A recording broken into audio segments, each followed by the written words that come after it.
April the 23rd, 971. The fortress walls of Dorostolon rose against the morning sky along the southern bank of the Danube, their ancient Roman stones now sheltering an army that had conquered half of Eastern Europe.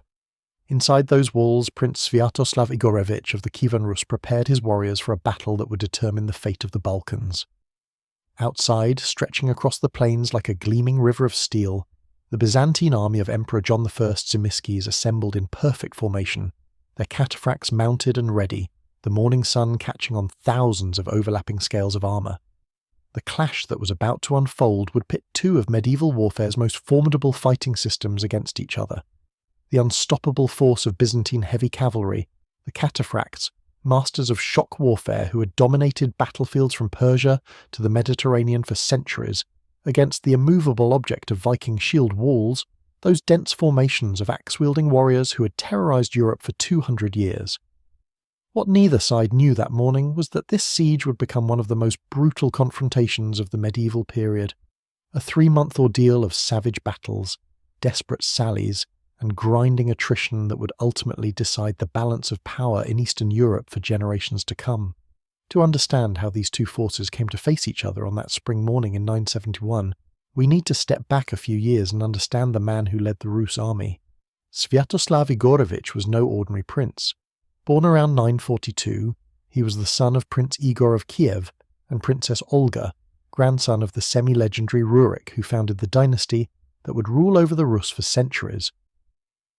But where his mother had converted to Christianity and sought diplomatic solutions, Sviatoslav remained a pagan warrior to his core. The Byzantine historian Leo the Deacon, who actually met Sviatoslav face to face, described him in remarkable detail. He was a man of average height but powerfully built, much sturdier than the Byzantine emperor himself.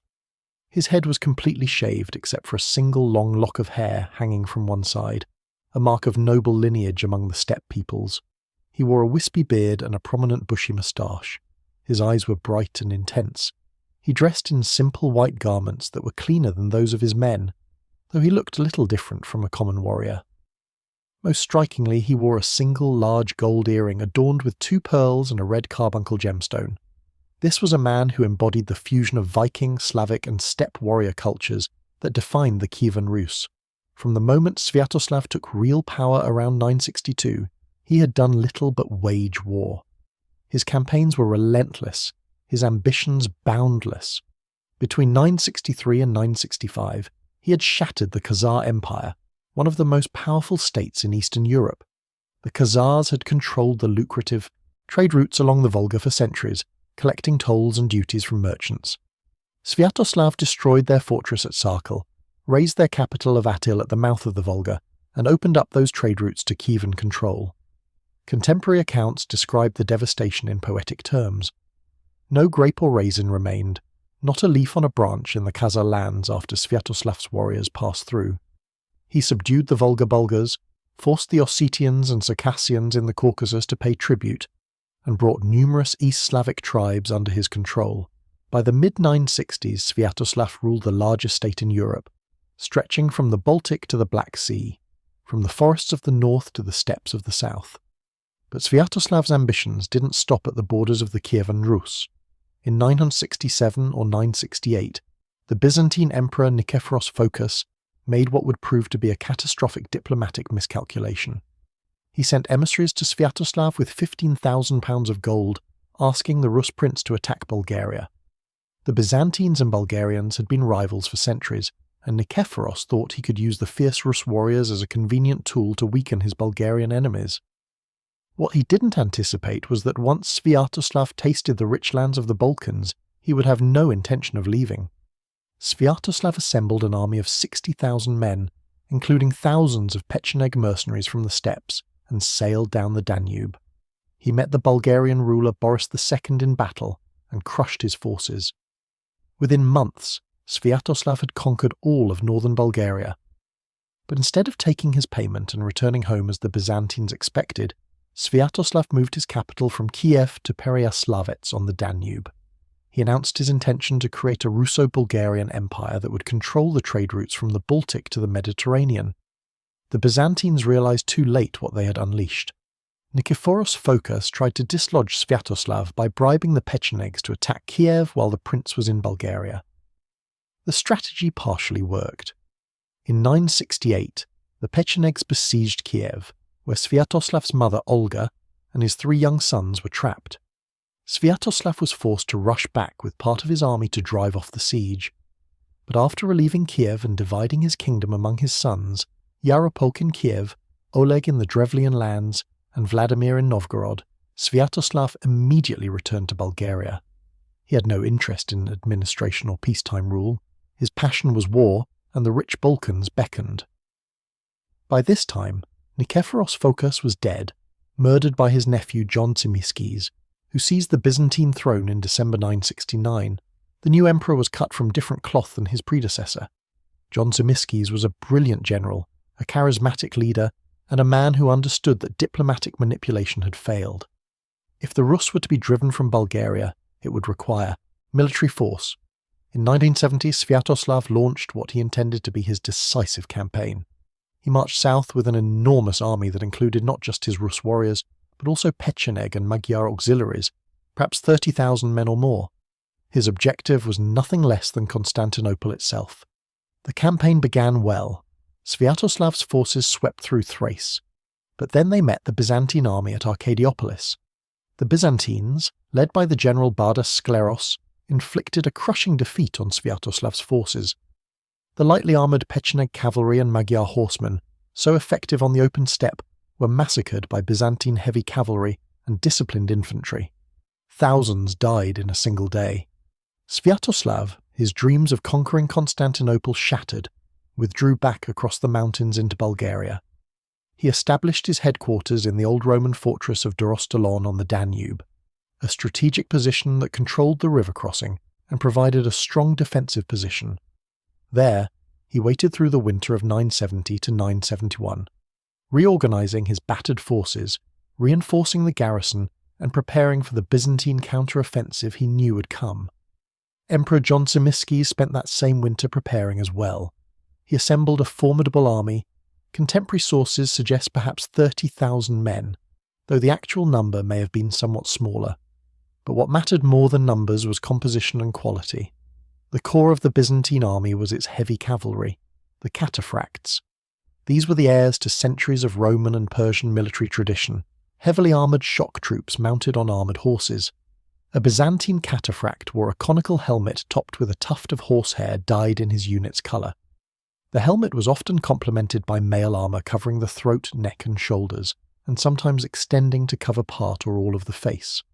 The body was protected by scale armour or mail, consisting of thousands of small iron pieces overlapping to form a flexible yet protective layer. This armour typically covered the upper body and often extended down to the thighs, with the arms also partially protected. The total weight of armour for horse and rider combined could approach 40 kilograms, but the armour was designed to be flexible enough not to hinder mobility. The cataphract's horse was also armoured, at least the front portions, with scale armour protecting the animal's head, neck and chest from enemy weapons. The cataphract's primary weapon was the kontarion, a long lance that could be up to 12 feet in length. With the introduction of stirrups from Central Asia in the late 6th and early 7th centuries, the cataphract had evolved from a cavalry archer into a true shock lancer. The stirrups provided firm support that allowed the rider to put the full force of his horse's charge behind the lance, making these charges devastatingly effective against infantry formations. The cataphract also typically carried a bow with around 30 arrows for ranged combat, particularly useful in the opening stages of battle or when pursuing fleeing enemies. A sword hung at his side for close combat, and a shield protected his left side. The Byzantine cataphracts were organised into units called numeri, typically consisting of 300 to 400 men. These units could form into various tactical formations, but the most fearsome was the wedge. A cataphract numerus forming a wedge would deploy in 8 to 10 progressively larger ranks. The first rank consisted of 25 soldiers, the second of 30, the third of 35, and so on, adding 10 men per rank. The first 3 ranks were armed with both lances and bows, while the remainder carried lances and shields. This formation was specifically designed to break through enemy shield walls and infantry formations. The Byzantine infantry supported the cataphracts. They were primarily defensive in nature, trained to maintain formations and work in coordination with the cavalry. The scutatoi were heavily armoured infantry equipped with large shields, spears and swords. Behind them would deploy archers and slingers who could maintain a constant hail of missiles on enemy forces from behind the protection of the front ranks. The Byzantine army was trained in complex manoeuvres that required discipline and coordination. Infantry could open gaps in their lines on command to allow cavalry to charge through, then close ranks again to protect against counterattacks. This was not a collection of tribal warriors, but a professional military force that had been refined over centuries of warfare against every type of enemy from Gothic cavalry to Arab light horse to Persian cataphracts. The Byzantines valued intelligence and discipline in their soldiers far more than brute strength or reckless courage. Training was intensive, with soldiers taught close combat techniques with swords, spears and axes, along with extensive practice in archery and formation fighting. Facing this Byzantine military machine were the warriors of the Kievan Rus, and they were every bit as formidable in their own way. The Rus were the descendants of Scandinavian Vikings who had established themselves among the Slavic tribes of Eastern Europe in the 9th century. By 971, they were a hybrid culture, blending Norse, Slavic and steppe elements, but their military tradition remained firmly rooted in Scandinavian warfare. The core tactic of Viking warfare, and thus of the Rus, was the shield wall. This was a defensive formation in which warriors stood shoulder to shoulder, their shields overlapping to create a solid barrier against enemy attacks. Within the wall, fighters typically operated in pairs, watching each other's backs. One warrior might pin back an enemy's shield while his partner struck at the exposed enemy. The shield wall required discipline, courage, and mutual trust. It was not a static defense but a flexible formation that could advance slowly, contract to absorb an enemy charge, or expand to pursue fleeing enemies. The shields themselves were central to this fighting system.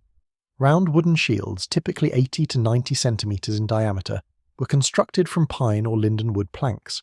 A preserved example from Trelleborg in Denmark provides valuable details. These shields had a central iron boss, typically 10 to 15 centimetres wide, which protected the warrior's hand and could also be used offensively to punch at enemies. Some shields had calfskin covering the wooden face, which added protection, potential fire resistance, and helped disguise the wood grain. Others were painted in bright colours, both to identify warriors and to intimidate enemies. The weapons of the Rus warriors varied according to wealth and status, but axes were ubiquitous. The Viking axe came in many forms, from small single-handed axes to massive two-handed weapons like the Dane axe. A bearded axe had an extended cutting edge that gave it a distinctive hook-like profile. This design allowed warriors to catch and control the rim of an opponent's shield, hook other weapons, or even catch an enemy's limbs. The Dane axe was even more fearsome, a long-handled weapon that could reach 6 feet in length. In the hands of a skilled warrior, a Dane axe could deliver devastating blows capable of cleaving through shields, armour and bone. These massive weapons required significant skill to wield effectively, especially within the confines of a shield wall, so they were typically carried by veteran fighters. Spears were actually more common than axes, being cheaper to produce and versatile in use. A Rus warrior might carry multiple spears into battle, using them for both thrusting at enemies and throwing in the opening stages of combat. The wooden shafts were usually made from ash, prized for its flexibility and durability. Spears were particularly effective in the shield wall, where their reach allowed warriors to strike at enemies from behind the protection of shields. Swords were the prestige weapons of the Rus, expensive to produce and typically owned only by wealthy warriors and nobles. A good sword could cost as much as 16 milk cows, a fortune for most people. These were primarily double-edged cutting swords with crossguards, designed for slashing rather than thrusting. Many sword blades were actually imported from the Rhineland, where Frankish smiths had perfected sophisticated forging techniques including pattern welding. Swords were so valued that they were passed down through generations, accumulating histories and sometimes even names. Their owners might decorate them with silver inlay or other embellishments. As for armour, the reality was that most Rus warriors had little or none. Chainmail armour was extremely expensive and time-consuming to produce. A single chainmail shirt might contain thousands of individually linked iron rings, and would have cost more than building a ship or fortification. Only the wealthiest warriors, the professional fighters in a prince's druzhina or retinue, would have possessed such armour. Helmets were similarly rare. Only one complete Viking Age helmet has ever been found, the Jørmundby helmet from Norway, consisting of an iron cap with 4 spokes and a rim with an iron noseguard attached. Despite popular depictions, Viking warriors did not wear horned helmets in battle. Such impractical decorations would have been ceremonial at best. Most Rus warriors went into battle wearing their everyday clothing, perhaps layered for some protection against cuts, but fundamentally unarmoured. Their defence was their shield and their position in the wall. These were the two forces that approached each other on the plains before Dorostalon on April 23, 971. Emperor John Tzimiskes had moved quickly in early spring, catching the Rus somewhat by surprise. His army had crossed into Bulgarian territory in late March, passing through mountain passes that were undefended because the Rus forces were concentrated at Dorostalon, and Bulgarian resistance had collapsed. On Holy Wednesday, April 3rd, the Byzantine army appeared before the Bulgarian capital of Great Preslav. The capital fell in a night assault on Holy Thursday, and with it came an important political prize, the captive Bulgarian Tsar Boris II, whom Sviatoslav had been holding as a puppet ruler. With Preslav secured, John Tzimiskes marched north toward Dorostalon, subduing smaller fortresses along the way. By April 23rd, the Byzantine army had arrived at Dorostalon. The city sat on the southern bank of the Danube, its Roman walls still formidable after centuries. Sviatoslav had spent the winter fortifying the position and gathering supplies.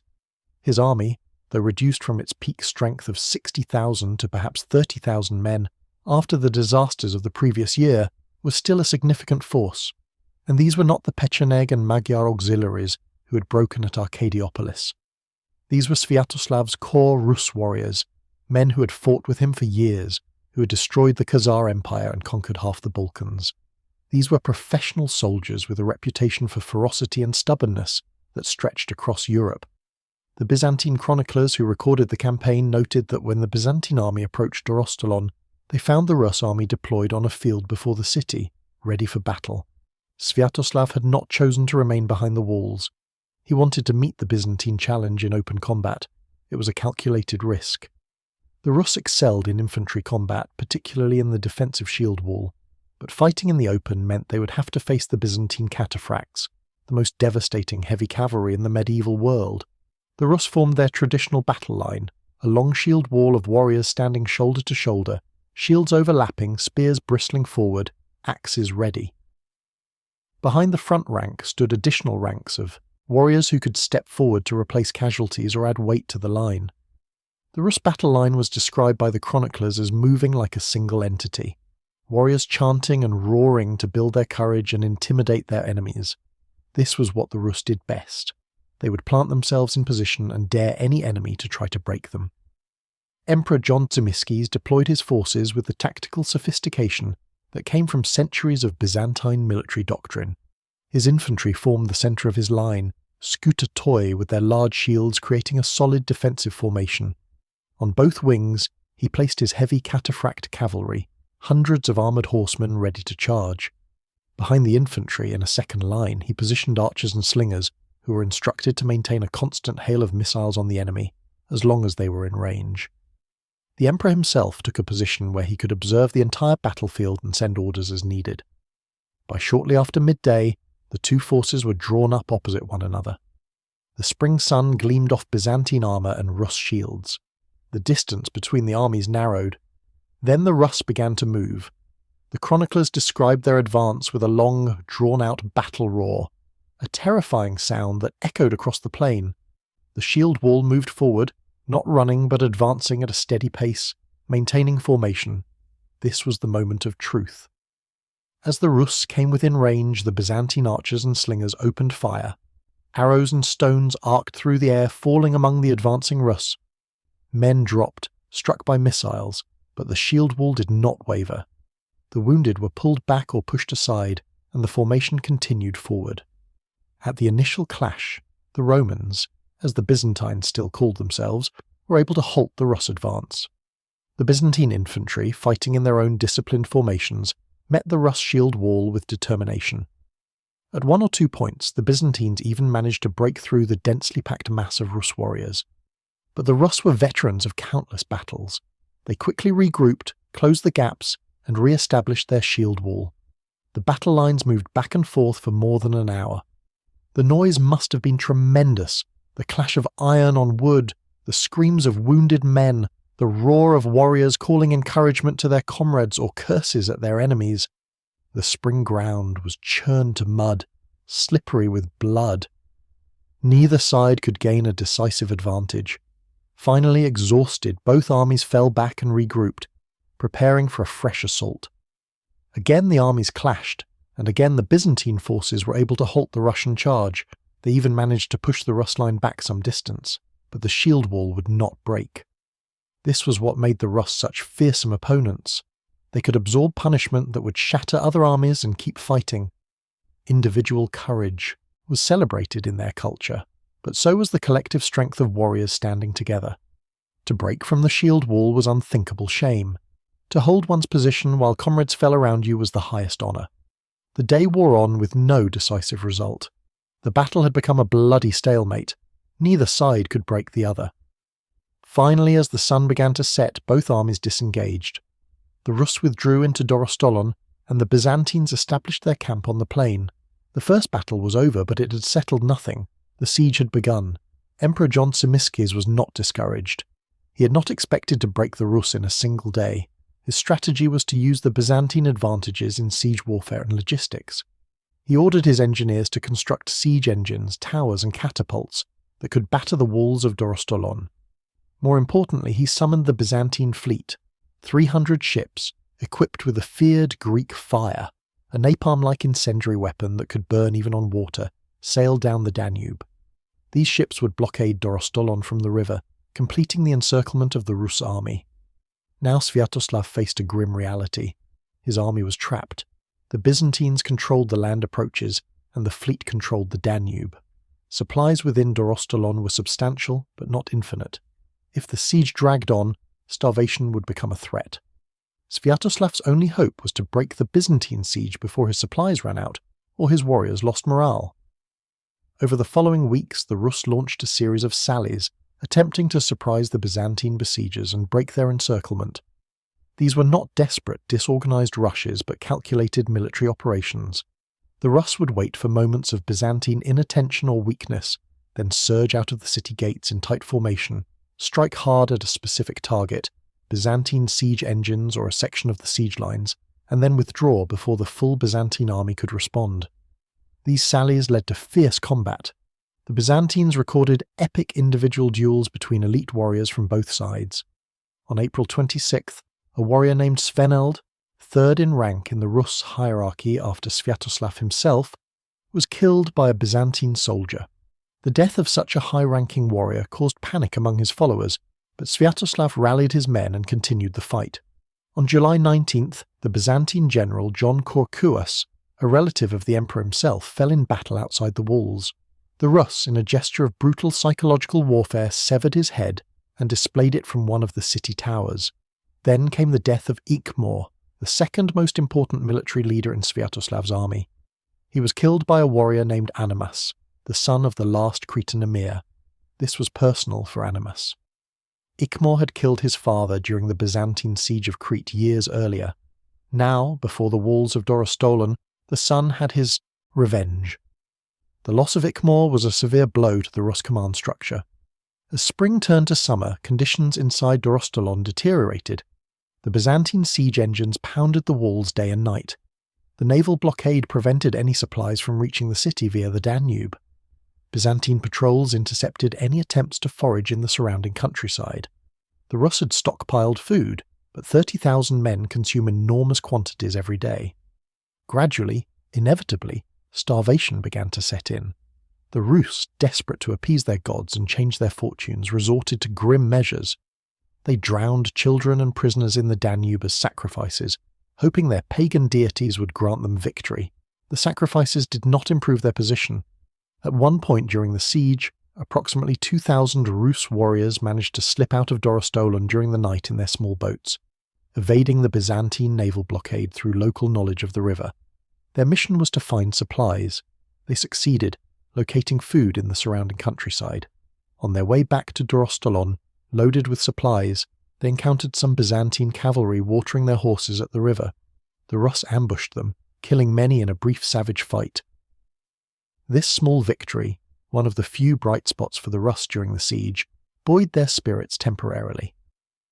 But Emperor Themistokles was livid with his soldiers for their carelessness and redoubled security around the siege lines. By late July, after 3 months of siege, the situation inside Dorostolon had become critical. The food was nearly gone. Men were weakening from hunger. Disease, the constant companion of besieged armies, was taking its toll. Sviatoslav faced an agonizing choice. He could remain behind the walls and watch his army slowly starve to death, or he could lead them out in one final desperate battle. If they won, they might break the Byzantine siege and escape to the north. If they lost, at least they would die as warriors, weapons in hand, rather than from starvation and disease. Sviatoslav chose battle. The date was Friday, July 24th, 971. Late in the afternoon, as the summer heat reached its peak, the gates of Dorostolon opened, and the entire Rus army poured out. They formed their shield wall one last time, thousands of warriors standing shoulder to shoulder, knowing this would likely be their final stand. The Byzantine army had been waiting for this moment. Emperor John Tzimiskes had positioned his forces to take full advantage when the Rus came out. His infantry stood in formation, ready to receive the charge. His cataphracts, mounted on both wings, waited for the order to attack. The Rus charged with the fury of desperation. These men knew they were fighting for survival. Retreat was impossible. Victory was their only chance. They crashed into the Byzantine infantry line with tremendous force. The Byzantine infantry, demoralized by the intense summer heat and the ferocity of the Rus assault, began to retreat. It was an orderly withdrawal at first, lines engaging and disengaging, but it was still a retreat. For a moment it seemed the Rus might achieve the impossible and break through. But Emperor John Tzimiskes was a master of battlefield command. Seeing his infantry wavering, he personally led his cavalry reserves in a counterattack. The sight of the emperor himself charging into the fray steadied the Roman centre and halted the Rus momentum. The battle paused for a brief lull. John Tzimiskes, in a display of either bravado or psychological warfare, challenged Sviatoslav to single combat, a duel between leaders to decide the battle. Sviatoslav refused. Perhaps he calculated that his death would doom his army, or perhaps he recognized the challenge as a delaying tactic. During this lull, the Byzantine camp auxiliaries brought cool water to the exhausted Byzantine infantry, refreshing them for the next phase of combat. Then John Tzimiskes sprang his trap. He had deliberately manoeuvred the Rus exactly where he wanted them, on open ground away from the city walls, where the terrain favoured cavalry manoeuvres. Now he ordered a coordinated assault. The Byzantine infantry launched a frontal attack to pin the Rus shield wall in place. Simultaneously, the general Bardas Skleros led the cavalry in a flanking manoeuvre, positioning his cataphracts between the Rus forces and Dorostolon, cutting off their line of retreat. The Rus realized too late what was happening. They were surrounded, caught in the open, with Byzantine heavy cavalry about to charge into their flanks. This was the nightmare scenario for any infantry army, facing cataphracts in open terrain with no protection. The Byzantine cataphracts formed their wedge formations, those terrifying triangular masses of armoured men and horses designed specifically to penetrate infantry formations. The first 3 ranks levelled their lances, the rear ranks raised their weapons. Then came the order to charge. The ground shook as hundreds of armoured horses thundered forward, building speed, closing the distance to the Rus shield wall. The cataphracts did not come silently. The Byzantines raised their battle cry, a roar that mixed with the thunder of hooves. The Rus braced themselves. The men in the front ranks planted their feet and lowered their spears, angling them to catch the horses. The men behind pressed forward, adding their weight to the formation. This was the ultimate test of the shield wall. Could men standing shoulder to shoulder with shields and spears stop the charge of armoured cavalry? The cataphract charge hit the Rus shield wall like a hammer striking an anvil. The front ranks of Rus warriors took the impact, lances punching through shields, horses crashing into the formation. Men died instantly, crushed or impaled. But the shield wall did not immediately break. The Rus had fought too many battles, endured too much, to simply collapse at the first impact. The rear ranks surged forward, filling gaps, striking at horses and riders with axes and spears. For a few moments, it seemed the Rus might hold. Then nature itself intervened. A strong wind blew up, accompanied by a fierce thunderstorm.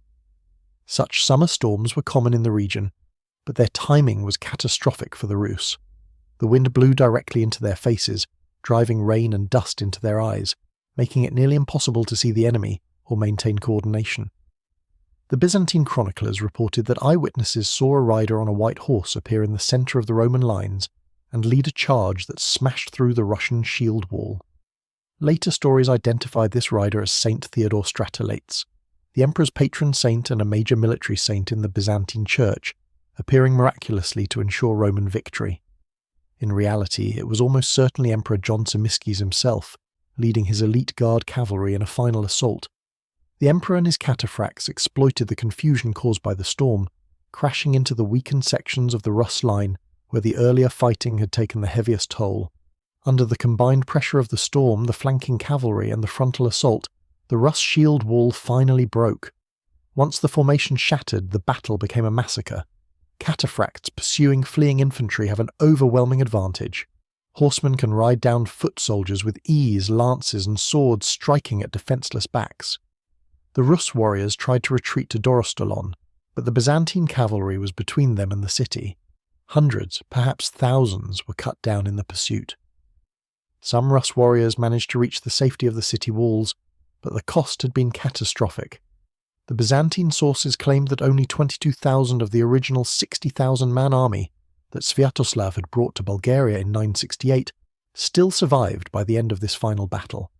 Even accounting for exaggeration, the losses were clearly severe. That night, inside the battered walls of Dorostolon, Sviatoslav held council with his surviving commanders. The reality was undeniable. They had lost. The army was shattered. Food was gone. Further resistance was futile. They could die to the last man in a hopeless final stand, or they could negotiate terms. Sviatoslav, pragmatic despite his warrior nature, chose negotiation. The peace treaty signed on July 23, 971, between Sviatoslav and Emperor John Tzimiskes marked the end of Rus ambitions in the Balkans. The terms were relatively generous considering the Byzantine victory. The Rus would be allowed to evacuate their army to Berezan Island in the Black Sea. They would leave behind their captives and all the plunder they had taken from Bulgaria. In exchange, the Byzantines agreed to allow them to depart with their lives and granted them trading rights in Byzantine territory. Sviatoslav swore an oath by his pagan gods Perun and Velis to never again attack imperial territory. The treaty also contained provisions for the return of Byzantine prisoners held by the Rus. Emperor John Tzimiskes met Sviatoslav personally to conclude the peace. The meeting was recorded by Leo the Deacon, who witnessed it, and later provided that famous detailed description of Sviatoslav's appearance. The contrast between the two leaders was striking. John Tzimiskes sat on horseback, richly dressed in imperial regalia, surrounded by his armoured guards. Sviatoslav arrived in a small boat rowing alongside his men, dressed simply in white, distinguished from his warriors only by his cleaner clothes and that gold earring. He was a man who had carved out the largest state in Europe, who had shattered empires, who had come within reach of creating a Russo-Bulgarian empire that would have reshaped European history. Now he sat in a boat, negotiating the terms of his evacuation like any defeated commander. The meeting was brief and businesslike. Terms were confirmed, oaths were sworn. Then Sviatoslav and his battered army departed, sailing north up the Danube toward home. The Byzantines entered Dorostolon and renamed it Theodoropolis, after the reigning empress. The campaign was over. The Balkans would remain Byzantine for another century. Sviatoslav's dream of empire had died before the walls of Dorostolon. The story does not end there, though. Sviatoslav never made it home. In the spring of 972, while navigating the Dnieper Rapids with a small retinue, his party was ambushed by the Pechenegs, the same steppe warriors who had sometimes served as his mercenaries. The Byzantine sources suggest that Emperor John Tzimiskes had bribed the Pecheneg Khan courier to kill Sviatoslav. Whether or not Byzantine gold bought the assassination, the result was the same. Sviatoslav died fighting on the banks of the Dnieper. Legend says that Khan courier had Sviatoslav's skull made into a drinking cup, a grim trophy of a fallen warrior prince. With Sviatoslav's death, his conquests collapsed. the empire he had built through a decade of constant warfare fragmented. His 3 sons fought a civil war over the succession. Yaropolk and Oleg killed each other, and Vladimir, the son of a servant woman, emerged as the sole ruler of Kievan Rus. Vladimir, ironically, would convert to Christianity in 988, marrying the Byzantine emperor's sister and bringing the Rus firmly into the Byzantine cultural sphere. The conversion Vladimir adopted was a prerequisite for his marriage to Anna, sister of Emperor Basil II. Anna was a coveted bride who would raise Vladimir's legitimacy both at home and abroad, but she was also Vladimir's reward for sending 6,000 Rus warriors to Basil to aid him in his fight against Anatolian rebels. These warriors proved indispensable, and Basil formed them into an elite regiment, drawing his personal bodyguard from their number. This was the origin of the famous Varangian Guard, Scandinavian and later Anglo-Saxon warriors who served as the Byzantine emperor's personal guards for centuries. So what do we learn from the Battle of Dorostolon? On one level, it was a clash between 2 fundamentally different military systems. The Byzantine way of war emphasized combined arms, coordination between infantry and cavalry, sophisticated logistics, and professional training.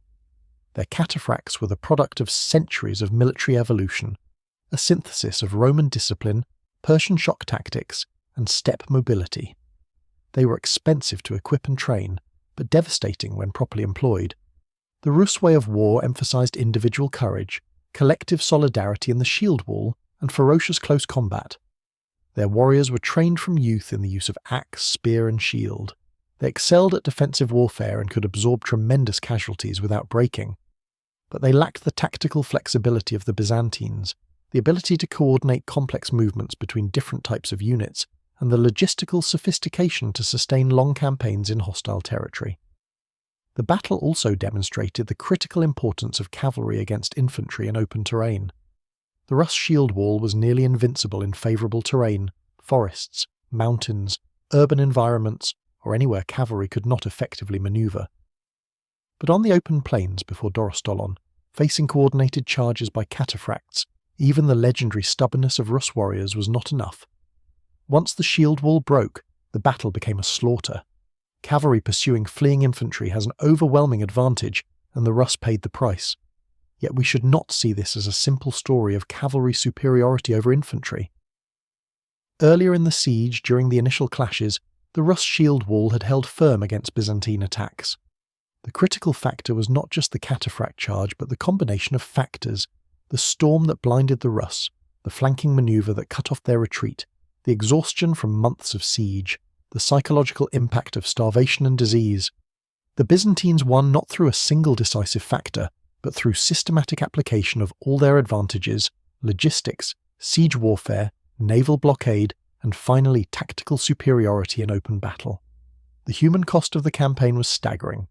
Contemporary sources may exaggerate specific numbers, but there's no doubt that tens of thousands died during the campaign. The Rus lost perhaps half their army at Dorostolon alone, with thousands more killed in earlier battles. The Byzantines suffered significant casualties as well, including high-ranking generals. The surrounding Bulgarian population endured occupation, siege warfare, and the devastation that armies bring wherever they march. Cities were sacked, crops were burned, and civilians were killed or enslaved. This was total war by medieval standards, and the suffering extended far beyond the warriors who fought. The political consequences reshaped Eastern Europe. Sviatoslav's defeat ended Rus expansion into the Balkans permanently. The Rus would never again threaten Byzantine territory on this scale. Instead, the relationship between Byzantium and the Rus gradually evolved from hostility to complex alliance and cultural exchange. The conversion of Vladimir to Orthodox Christianity created a lasting cultural connection. Byzantine art, architecture, law, and religion spread throughout the Rus lands. The Cyrillic alphabet, originally developed by Byzantine missionaries to convert the Slavs, became the writing system of the Rus. Constantinople became the model for Kiev and later Moscow, both of which would claim to be the heirs of Byzantine civilization. For the Byzantines, victory at Dorostolon under Emperor John Tzimiskes restored imperial prestige and secured the Balkan frontier. John Tzimiskes would go on to campaign successfully in Syria and the Levant before his death in 976. His successor, Basil II, would use the Varangian warriors provided by Vladimir as shock troops in his own wars, particularly in his decades-long campaigns to subdue Bulgaria. These Rus and Scandinavian mercenaries became some of the most feared warriors in the Byzantine army, forming the elite Varangian guard that would protect emperors for the next 200 years. The Battle of Dorostolon also marked the beginning of the end for independent Bulgaria. With Sviatoslav defeated and Bulgarian resistance crushed, the Byzantines gradually absorbed Bulgaria into the empire. It would take another 40 years of brutal warfare under Emperor Basil II, who earned the grim nickname the Bulgar Slayer. But by 1018, Bulgaria was fully incorporated into Byzantine territory. The Bulgarian Empire would not re-emerge until after Constantinople fell to the Fourth Crusade in 1204, when Byzantine power collapsed. What makes this battle particularly fascinating from a military history perspective is how it pitted two of the most effective military systems of the medieval period against each other. The cataphract tradition would continue for centuries, evolving into the knights of Western Europe and the Sipahis of the Ottoman Empire. The concept of heavily armoured shock cavalry remained central to warfare until gunpowder weapons rendered armour obsolete. The Viking shield wall tradition also had a long legacy. The tactics developed by Scandinavian warriors were carried to Normandy, to England at Hastings in 1066, to Sicily, to the Crusader states. Wherever Scandinavian warriors went, they brought their distinctive approach to warfare. The famous English fyrd and later the professional men-at-arms of medieval England retained elements of shield wall tactics for centuries. Modern historians have debated the Battle of Dorostolon's significance. Some see it as a minor border conflict, overshadowed by larger campaigns in the east against the Arabs, or later Byzantine battles against the Seljuk Turks. Others recognise it as a crucial turning point that determined the fate of Eastern Europe. If Sviatoslav had won, if he had established his Russo-Bulgarian Empire controlling the Balkans and the trade routes from the Baltic to the Mediterranean, European history would have taken a very different path. Byzantine power might have been fatally weakened a century before the disastrous Battle of Manzikert in 1071. The cultural and religious development of the Rus might have been very different without the close Byzantine connection that followed Sviatoslav's defeat. The question of what might have been is always speculative, but the Battle of Dorostolon clearly mattered. It closed one historical path, Rus domination of the Balkans, and opened another, Byzantine cultural influence over the emerging Russian civilization. The cross replaced the axe, so to speak, though ironically many of those axes ended up in Byzantine service. There's also something deeply human about this story that transcends the military history. Sviatoslav, that warrior prince who dressed like a common soldier and wore a single earring, who spent his life in constant warfare from the Caucasus to the Danube, who dreamed of an empire that would span from the Baltic to the Mediterranean, ultimately died in ambush on a riverbank, his skull turned into a cup for a barbarian chieftain. Emperor John Tzimiskes, the brilliant general who defeated him, died mysteriously just 5 years later, possibly poisoned, his own ambitions cut short. The thousands of warriors on both sides, Rus with their axes and shields, Byzantines in their scale armour on armoured horses, they fought and died for causes they probably didn't fully understand. For leaders whose grand strategies meant little to a man facing an enemy across the width of a spear shaft.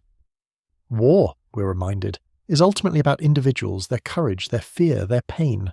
The chroniclers record great movements of armies, strategic calculations, political consequences, but the reality was men bleeding in the mud, screaming in pain, crying for their mothers, feeling the shock of steel entering flesh. Dorostolon was 3 months of this, multiplied by tens of thousands. The Battle of Dorostolon stands as one of the great clashes between East and West in the medieval period, a meeting of Byzantine civilization and Viking warrior culture, of cataphract and axeman, of sophisticated imperial strategy and raw martial courage. On that Friday in late July 971, the two systems collided one final time. The storm blew, the cavalry charged, the shield wall broke, and the fate of Eastern Europe was decided. The Byzantines won not because their warriors were braver, their weapons sharper, or their gods stronger.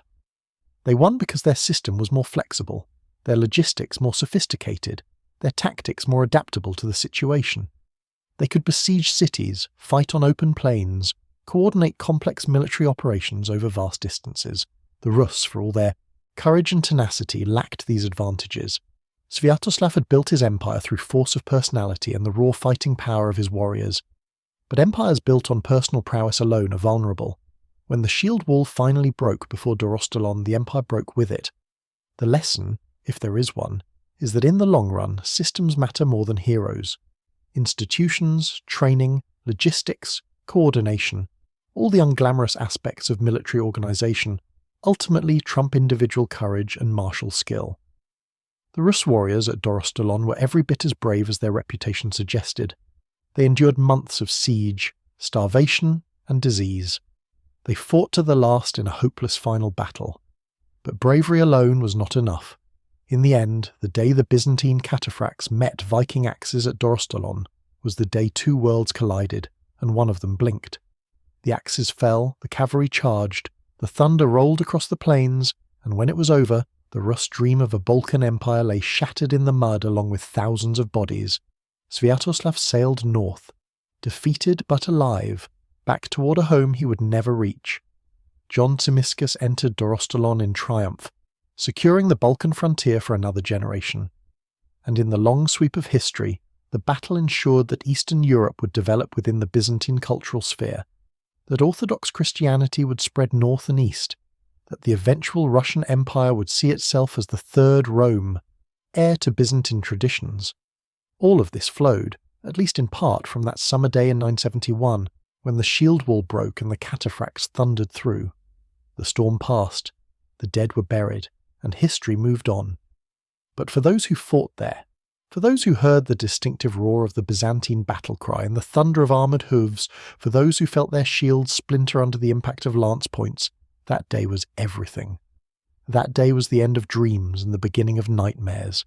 That day the thunder spoke, and the axes fell silent. The weapons themselves tell part of the story that the chroniclers often overlooked. When we examine archaeological evidence from the period, we gain insights into the actual mechanics of combat that the literary sources gloss over. The Byzantine kontarion, that 12-foot lance, was not simply a pointed stick. It was a carefully engineered weapon, tapered from a thick base that could withstand the shock of impact to a narrower shaft that reduced weight without sacrificing strength.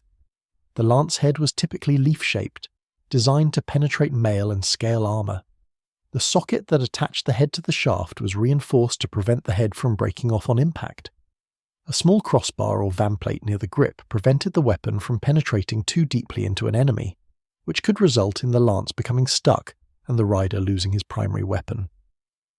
Some kontaria had leather hand grips wound around the shaft to improve the rider's hold during the violent shock of impact. The physics of a cataphract charge were devastating. A horse and armoured rider together might weigh 600 kilograms or more. At full gallop, perhaps 40 kilometers per hour, this mass carried tremendous kinetic energy. When that energy was focused through the point of a lance into a target, the results were catastrophic. A human body, even one protected by a shield and standing in a formation with comrades, simply could not withstand this force. The lance would punch through the shield, through any armour, through the body behind it. Often a single lance thrust would kill or mortally wound two men as the weapon passed completely through the first victim and struck the warrior behind him. The Rus axes, particularly the larger two-handed varieties, had their own physics of destruction. A Dane axe in the hands of a strong warrior could generate tremendous force. The long handle acted as a lever, multiplying the force of the swing. The weight of the axe head, typically 1 to 2 kilograms of steel, concentrated that force onto the narrow edge of the blade. When such a weapon struck a target, it didn't just cut, it cleaved. Bones shattered, armour deformed, shields split. Archaeological evidence shows skulls with massive trauma consistent with axe wounds, helmets crushed and penetrated, arm bones severed cleanly through. A warrior struck by a full-force blow from a Dane axe typically died instantly, or was instantly incapacitated. The problem for the Rus was that wielding such weapons effectively required space and time. In the confined press of a shield wall under cavalry attack, there was neither. The two-handed axemen needed room to swing, needed to be able to see their targets and time their blows. When cataphracts crashed into the formation at full speed, when horses were rearing and stamping, when dying men were falling and the line was compressing under pressure, the conditions for effective axe combat disappeared. Warriors found themselves unable to swing properly, their weapons tangling with comrades, their targets moving too fast to track. This was one of the subtle tactical advantages that made cataphracts so effective against infantry. They didn't just kill through lance strikes, they created chaos that prevented the infantry from fighting effectively. The role of the Byzantine infantry in the Battle of Dorostolon deserves more attention than it typically receives. While the cataphracts get the glory in chroniclers' accounts, the skoutatoi and other heavy infantry did the unglamorous work of holding the line and absorbing the initial Rus charges. These men wore their own armour, typically mail or lamella, and carried large shields that were rectangular or teardrop-shaped. Their primary weapon was the spear, used in a thrusting motion to maintain a hedge of points in front of their formation. They also carried swords for close combat when formations collapsed into melee. The Byzantine infantry was trained to fight in units called arithmoi, typically 256 men organised into 16 files of 16 men each. These units could deploy in various formations depending on the tactical situation. Against cavalry, they might form a hollow square with spears projecting outward on all sides. Against infantry, they preferred a deeper formation with multiple ranks that could maintain pressure even as front-rank fighters fell. What made Byzantine infantry effective was not individual prowess, but collective discipline. They drilled constantly, practicing movements and formations until they became automatic. A Byzantine infantry unit could wheel, advance, retreat, or change formation on command, maintaining cohesion throughout. This discipline allowed them to coordinate with cavalry, creating gaps in the line to let friendly horsemen charge through, then closing ranks to prevent enemy exploitation of those gaps. During the siege of Dorostolon, the Byzantine infantry faced conditions that tested that discipline to its limits. Siege warfare is perhaps the most psychologically draining form of combat. Unlike a pitched battle that might last a few hours, a siege drags on for weeks or months. Soldiers face constant danger from enemy sorties, from missiles launched from the walls, from disease and exhaustion. They must maintain alertness knowing that at any moment the gates might open and enemy warriors pour out. They sleep in uncomfortable camps, often inadequately supplied, watching comrades die from wounds that fester in the heat, from flux that spreads through crowded encampments, from simple accidents that are common when thousands of men live in close quarters. The Byzantine soldiers at Dorostolon endured all this from late April through July, 3 months of gradually increasing summer heat, of working to build siege engines and assault towers, of fighting off ruse sorties, of burying their dead and tending their wounded. That they maintained their effectiveness through all this speaks to the professionalism of the Byzantine military system. The Rus inside Dorostolon faced even worse conditions. At least the Byzantines had supply lines, ships bringing food and equipment up the Danube. The Rus were cut off, their supplies dwindling daily. Modern studies of siege warfare have documented the psychological progression that besieged forces typically experience. First comes confidence, the belief that the walls will hold and relief will arrive. Then comes anxiety as supplies diminish and relief fails to materialize. Then comes hunger, not just the discomfort of missed meals, but the gnawing, constant pain of actual starvation. A human body can survive for weeks without food, but performance degrades rapidly. After just a few days without adequate nutrition, physical strength declines. After a week or two, cognitive function suffers. Soldiers become irritable, make poor decisions, lose the mental clarity needed for complex tactical maneuvers. After 3 weeks, serious medical complications begin: muscle wasting, organ damage, susceptibility to disease. By the time Sviatoslav led his final sortie in late July, his warriors had been on reduced rations for weeks, possibly months. They were physically weakened, fighting at a fraction of their normal effectiveness. This was another factor, often overlooked in dramatic retellings of the battle, that contributed to their defeat. Starvation in siege conditions creates a vicious cycle. As food supplies dwindle, commanders face impossible choices. Do they maintain equal rations for all, ensuring everyone weakens equally? Or do they prioritize the best warriors, giving them larger shares to maintain an effective fighting force, while others starve more quickly? Both approaches have serious drawbacks. Equal rationing maintains morale and fairness, but ensures the entire force becomes combat ineffective simultaneously. Prioritizing elite warriors creates resentment and potentially mutiny among those receiving smaller portions. Historical sources don't tell us how Sviatoslav managed this dilemma, but he faced it nonetheless. The sacrifices mentioned in the chronicles, the drowning of children and prisoners in the Danube, suggest the level of desperation inside Dorostolon. Such actions violated even the flexible moral codes of medieval warfare. They were signs of a force at the breaking point, grasping at supernatural intervention because natural solutions had failed. The Byzantine naval blockade was crucial to creating these conditions. The 300 ships that Emperor John Zimisces summoned to the Danube were not purely military vessels. Many were cargo ships requisitioned for military service, their normal crews supplemented with marines and equipped with Greek fire projectors. Greek fire was one of the most closely guarded military secrets of the Byzantine Empire. The exact formula was lost after the empire's fall and has never been definitively reconstructed. Contemporary descriptions indicate it was a petroleum-based incendiary mixture that could burn on water, was difficult or impossible to extinguish with water alone, and could be projected through bronze tubes using some form of pressure system, possibly a pump mechanism. The psychological effect of Greek fire was enormous. Imagine being in a wooden boat on a river, seeing an enemy ship approach, watching as a torrent of liquid fire shoots from its bow, igniting everything it touches, burning so hot that men dive into the water to escape only to find the flames following them even there. Sailors and marines called it sea fire or liquid fire, and it inspired terror throughout the medieval world. Any Rus attempt to escape Dorostolon by river faced this nightmare weapon. The Greek fire projectors, called siphons, were mounted on the prows of Byzantine ships. A crew member, the siphonarios, operated the device, aiming the nozzle and triggering the discharge. The effective range was probably only 15 to 20 meters, but at close quarters in naval combat this was more than sufficient. The mixture was stored in tanks and fed through the projection system. When ignited, possibly by a pilot flame at the nozzle, it sprayed out in a stream of fire that clung to anything it touched. Ship hulls, sails, rigging, human flesh, all burned with equal enthusiasm. Water could not extinguish it. Vinegar or sand were the most effective means of smothering the flames, but few ships carried sufficient quantities of these materials to combat a sustained Greek fire attack. The weapon had limitations. It required calm conditions to use effectively. Strong winds could blow the flames back onto the firing ship. It demanded skilled operators who understood the dangerous equipment.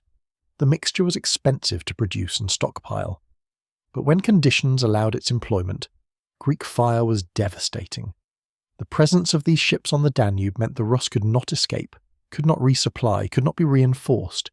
They were trapped in Dorostolon as surely as if the walls were their prison rather than their protection. Emperor John Zimisces himself deserves closer examination. He was born around 924, making him roughly 45 years old during the Dorostolon campaign. He came from an Armenian family that had settled in Byzantine Anatolia, part of that borderland aristocracy that produced so many of the empire's greatest generals. The Armenian families of the eastern frontier lived in a world of constant warfare against Arab raiders, and they developed a military culture that emphasized both courage and tactical sophistication. John Zimisces was short in stature. Contemporaries noted his diminutive height, but also his remarkable physical strength. He was said to be an excellent horseman, able to control his mount with minimal use of the reins, leaving his hands free for weapons. He was a skilled archer, capable of shooting accurately from horseback. But his real genius was tactical and strategic. He understood how to coordinate different military arms, how to use terrain to his advantage, how to balance aggression with patience. His campaign against Sviatoslav demonstrated all these qualities.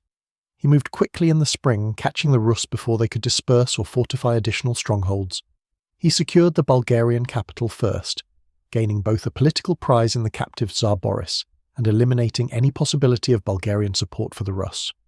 He then besieged Dorostolon systematically, combining land forces, naval blockade, and siege engines to create an inescapable trap. When Sviatoslav finally emerged for that last battle, John Zimisces had positioned his forces perfectly to exploit the situation. The personal combat between elite warriors during the siege, those individual duels mentioned in the chronicles, reflected a social reality of medieval warfare that modern audiences often misunderstand. These were not random brawls, but structured contests with their own rules and expectations. When a prominent warrior issued a challenge, his social standing obligated certain opponents to respond.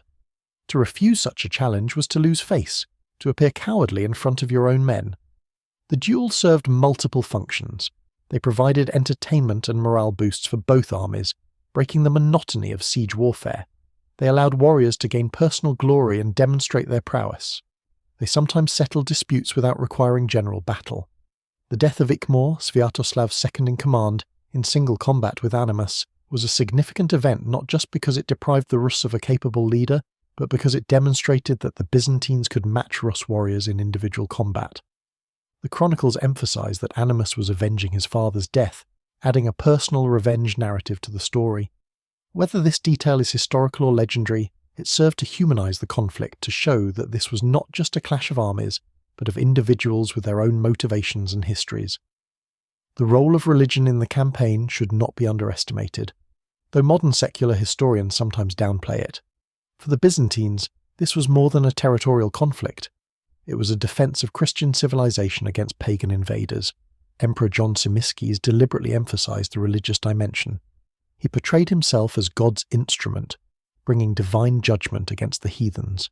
His army included priests who celebrated liturgy, blessed the troops, and assured them that they fought for Christ against the forces of darkness. The appearance of St. Theodore Stratoletes during the final battle, whether hallucination, propaganda, or genuine religious experience in the minds of those who reported it, served to confirm divine favour for the Byzantine cause. For the Rus, religion was equally important, though their relationship to the divine was different. Sviatoslav and his warriors worshipped the old gods, Perun the thunder god, Veles the god of cattle and the underworld, and others. They made sacrifices to gain divine favour. They swore oaths by these gods, oaths they considered absolutely binding.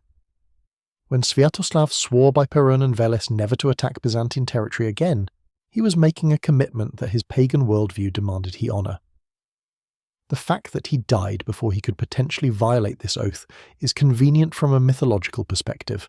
The conversion of Sviatoslav's son Vladimir to Christianity, just 17 years after Dorostolon, represents one of history's great ironies. Vladimir had been the son of Sviatoslav and a slave woman named Malusha, making him the least legitimate of the three brothers who inherited the Kievan Rus. Yet through a combination of ruthlessness and political skill, Vladimir eliminated his brothers and unified the realm. His conversion in 988 was primarily political. He needed a marriage alliance with Byzantium to legitimize his rule and gain access to Byzantine culture and technology. The Byzantines demanded conversion as the price of the marriage, but the consequences of that conversion were profound. Orthodox Christianity became the state religion of the Rus, eventually of Russia. The cultural orientation of Eastern Europe shifted decisively toward Constantinople, rather than Rome or the Germanic kingdoms. Byzantine art, architecture, and law spread northward. The Cyrillic alphabet, based on Greek letters and developed by Byzantine missionaries, became the standard script. In a sense, Byzantium achieved through cultural influence what it had achieved through military force at Dorostolon, the subordination of the Rus to Byzantine interests. But this time the subordination was voluntary, even eager, as the Rus sought to claim Byzantine prestige and sophistication for themselves. The Varangian Guard that emerged from Vladimir's alliance with Basil II became one of the most famous military units in medieval history. These Scandinavian and later Anglo-Saxon warriors served as the emperor's personal bodyguard, an elite unit with special privileges and high pay. They were armed with their traditional weapons, axes and swords, but fought within the Byzantine military system. They represented a synthesis of Viking martial prowess and Byzantine tactical sophistication. The Varangians participated in countless Byzantine campaigns over the next 2 centuries, from Italy to Syria, from the Balkans to Anatolia. They developed a fearsome reputation, particularly for their axe charges, formations of warriors advancing with 2-handed axes that could cleave through armour and shields. In a way, the Viking axes that had met Byzantine cataphracts at Dorostolon as enemies became part of the Byzantine military system, another weapon in the empire's diverse arsenal. The Varangians were notably loyal, perhaps because as foreigners they had no connection to Byzantine political factions and court intrigues. When local units might mutiny or betray an emperor, the Varangians could be trusted. This loyalty was purchased at a price. The Varangians received higher pay than other units, and had the right to plunder the imperial treasury when an emperor died, taking as much gold as they could carry. but for the emperors, the cost was worth it. The fate of Bulgaria after Dorostolon was tragic and brutal. With Sviatoslav defeated and Bulgarian resistance crushed, the Byzantines initially established a protectorate. But Bulgarian nobles repeatedly attempted to reassert independence, and these rebellions were met with savage reprisals. Emperor Basil II, who ruled from 976 to 1025, made the complete subjugation of Bulgaria his life's work. His Bulgarian campaigns were characterized by exceptional cruelty, even by medieval standards. The most infamous incident occurred in 1014 after the Battle of Clydian, where Basil captured approximately 15,000 Bulgarian soldiers.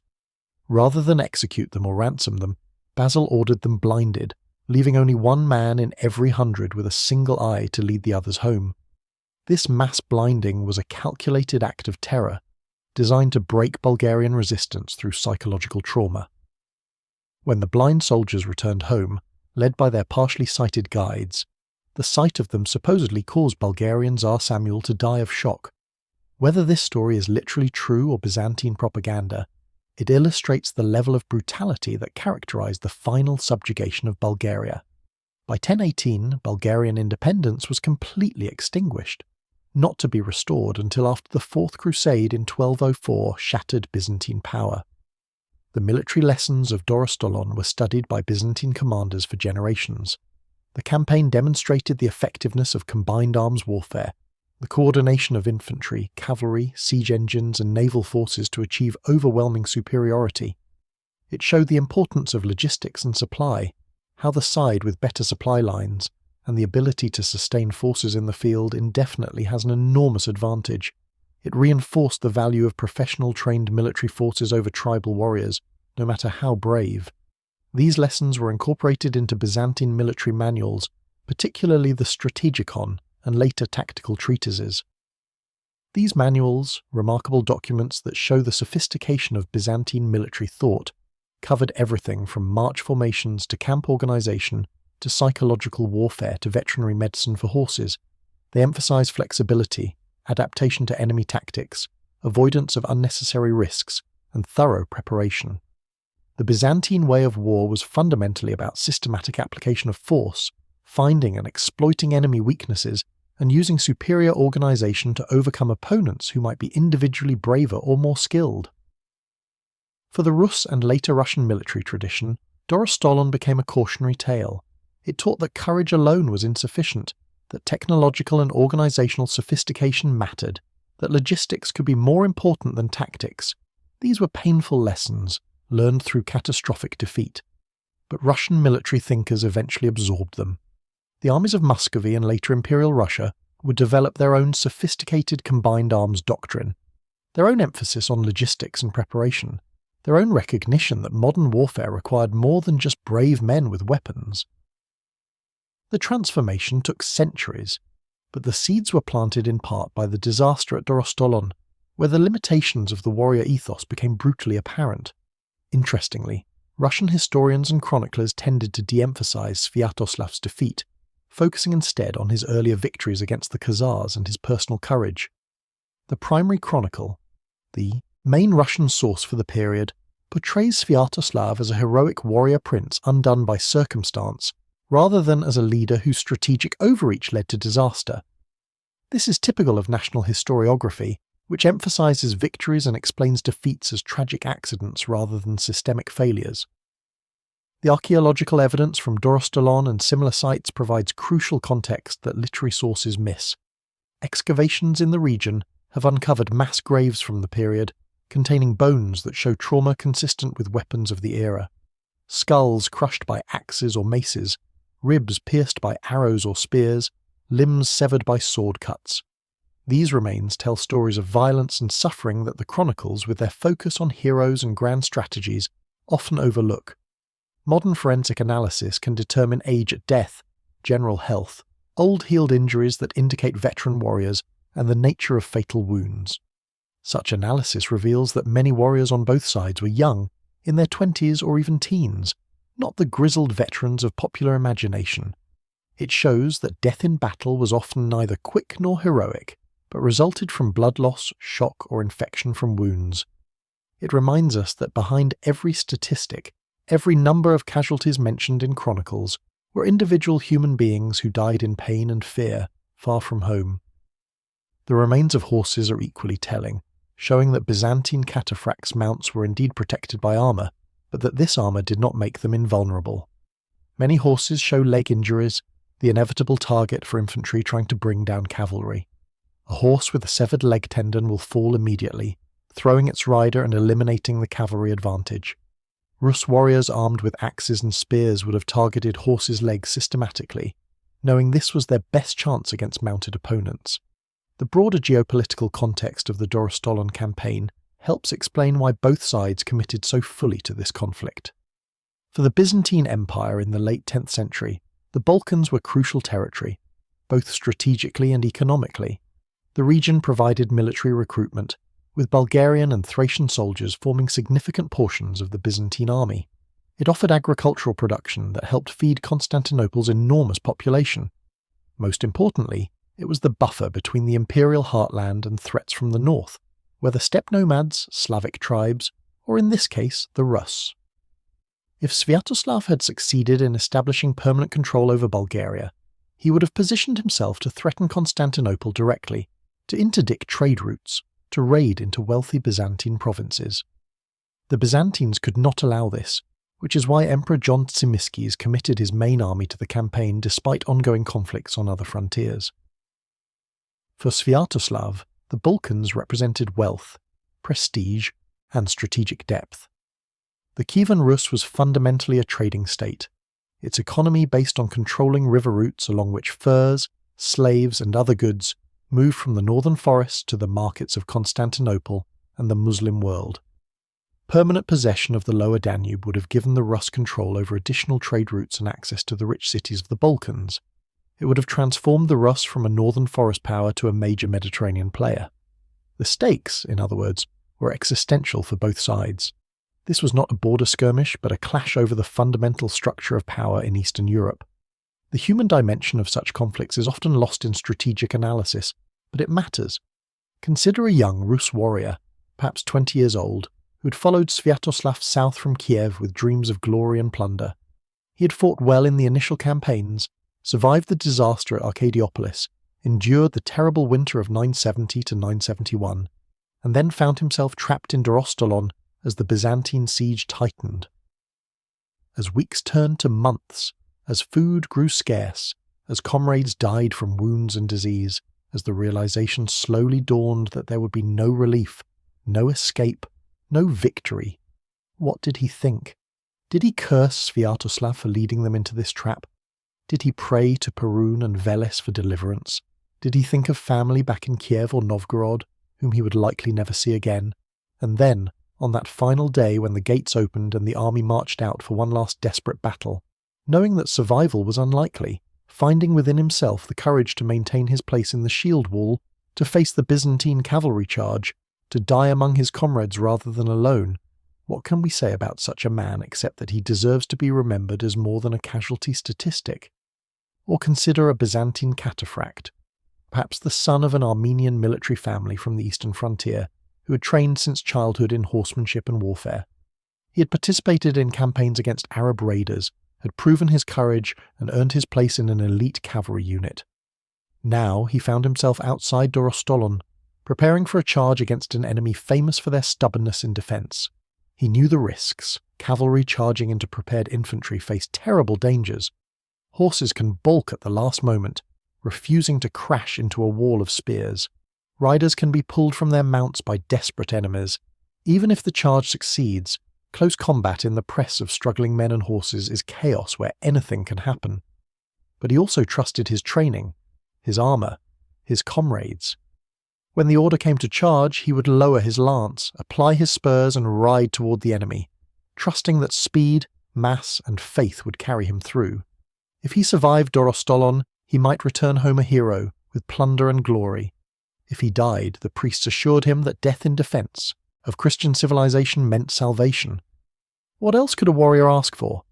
These individual perspectives, reconstructed from our knowledge of the cultures and military systems involved, remind us that history is ultimately about human choices made under impossible pressures. The Battle of Dorostolon was decisive in the sense that it determined the outcome of the campaign and shaped the political structure of Eastern Europe for generations. But it was not decisive in the sense of ending conflict. The Byzantines would face other threats from the north. The Pechenegs, who ambushed and killed Sviatoslav in 972, would themselves raid deep into Byzantine territory in subsequent decades, even threatening Constantinople itself. The Cumans, another steppe people, would replace the Pechenegs as the dominant power of the steppes and pose their own challenges. The Rus, despite their defeat, would remain a major power and eventually evolve into the Russian state that would claim Constantinople's legacy as the Third Rome. The cataphract tradition that triumphed at Dorostolon would eventually decline as warfare evolved. The rise of infantry armed with pikes and later firearms would gradually render heavy cavalry obsolete. The economic cost of maintaining cataphract forces, the years of training required, the expense of armour and horses became harder to justify as other military systems proved equally or more effective at lower cost. By the time Constantinople fell to the Ottoman Turks in 1453, the cataphract was already an anachronism, a memory of past glory. Similarly, the Viking shield wall tradition gradually faded as Scandinavia Christianized and integrated into European feudal military systems. Yet the memory of Dorostolon persists because it represents something larger than a single battle or campaign. It symbolizes the clash between different ways of organizing society and waging war, between the individualistic warrior culture of the north and the bureaucratic imperial system of the south, between pagan and Christian, between tribal confederation and centralized state. These clashes were happening throughout Europe in this period as the medieval world took shape from the chaos of the post-Roman era. The Vikings who raided across Europe eventually settled and became the Normans who conquered England. The Rus who raided down the rivers became the foundation of the Russian state. The various Germanic tribes became the kingdoms and principalities of Western Europe. The process was violent, chaotic, and contingent. Battles like Dorostolon determined which groups would succeed, which would fail, which cultures would dominate, and which would fade. On July 24th, 971, on the plains before Dorostolon, as the storm blew and the cavalry charged and the shield wall broke, one path to the future closed and another opened. The thunder of hooves and the roar of dying men faded into history, but the consequences echoed through the centuries.